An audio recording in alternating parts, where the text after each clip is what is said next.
Hello, everybody. Actually, I want to show you how I once again tried to undercut these Abus 7640s. Unfortunately, it's got like a pin back here that's kind of hard to extract to that locks into the core into place. So as you see right here, I've already got my Dremel set up. I leave a little gap between it, so once I clear the shear line with the jeweler's wheel burr into the plug, I can stop it a little bit before it begins to gnarl and scar right here on this open edge, and it doesn't give away where you've done the modifications. I just got this set up, and it's a little bit tricky because, to be honest with you, what you have to do is you have to set your height with your Dremel or rotary tool. Turn your key. You turn your key, hold that, set your bit to where it drops down and lands on top of the plug. Once it lands on top of the plug, you have to sit here and tighten it up. Once you get that good and tight, and you can raise your Dremel tool up and down so you can go to whatever chamber that you want to undercut. Now, what you want to do is try and make sure you feel and hear that bit rubbing across the plug. You see, like I said, I got enough of a gap down in here so I can come down to the plug if I can get this thing to do right now. If it's going to do right, maybe not. I don't know right now. We're about to find out. It did perfectly just a little while ago. So there we go. See, I just got to take it up just a little bit before I turn it on, and that will actually take it down a little bit closer, a little bit more. Try to get as close as you can without, like I said, touching the metal here and scarring it. Once the bit starts spinning, it's going to leave circles, and it's going to leave telltale signs that, hey, there's been some alien technology going on here, a little bit of voodoo, witchcraft, whatever. So here we go. Turn this bad boy on. Turn the key. You see, it don't go all the way. It goes in like about a few. You can try to wiggle the whole lock back into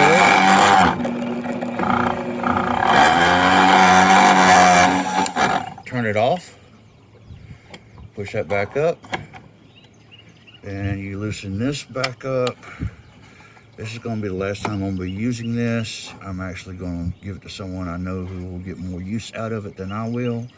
And you will line up to another hole right here. We'll go right here. And what we'll do is let it feed down a little bit. Turn the key. Let that rest on there. Once it rests on the plug, kind of tighten it up a little bit, or just go ahead and tighten it up all the way. Now, see the key right there with it. And it's just the same as the action before. So what you want to do, come back down, about to right there. Turn your key. See, the key is not wanting to turn all the way like it did just a little while ago, like this. Like I said, you get that pretty much set about where you want it to be at. You got to make sure that you give you enough distance from up here from the bit to clear the shear line, and once you turn the key, it should be actually cutting away inside the core when you turn your key clockwise. So one more time, looking to make sure my distance is clear so I don't leave any scarring. Go down a little bit more. Bob should be your uncle then at that point, even though I don't know who Uncle Bob is. There we go. Kind of push that back and forth a little bit.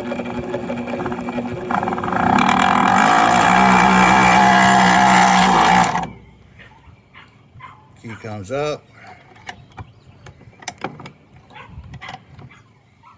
And you just move on to your next one.